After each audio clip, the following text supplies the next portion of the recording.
Mwiriwe neza, tugiye kubagezaho ikiganiro kigufi dusubiza Pastor Musisi, Peter Musisi.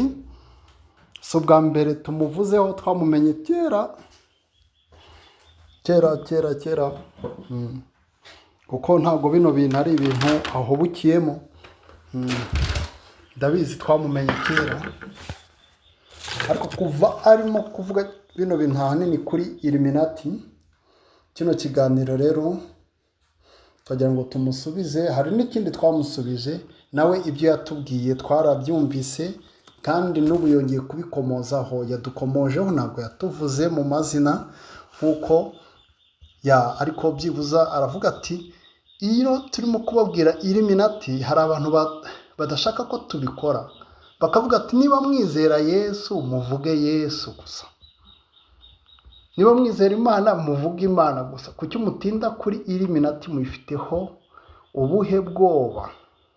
Abo bantu ntabwo babivuga ari uko kuko bakunze Yesu, inyigisho ze cyangwa inyigisho z'Imana zo muri Bibiliya,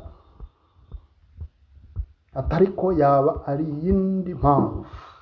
Iyo mpamvu rero Pastor Musisi niyo nje kukubwira. Kino kiganiro gitega amatwi, buriya uzadusubiza, cyangwa n'abandi babonereho nyine, n'abandi babonereho. Ariko mu kiganiro wagiye ugaragaza amahame arindwi agaragara muri politiki. Urabona washyizeho amadarapo y'ibihugu. Waravuze ko ONU ishingiye cyane kuri filozofiya, bityo ari ubwenge bwo kurwanya Imana, kuko wavuze ngo filozofi ni philos, sophos.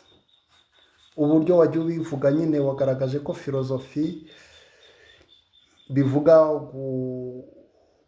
ubwenge bw'Imana, ariko wenda ntabwo ari iby'ubundi. Filozofi ni ikigereki, ntabwo ari iby'umuntu yatindaho cyane, ariko ivuga nk'uko twabyize natwe muri filozofiya, mu masomo ya filozofiya, kuko twe ni nacyo noneho dukora. Twarabyize, tunabikunda, tubihisemo, nta muntu bitwoherejemo ku bundi buntu, ariko noneho turanabikomeza.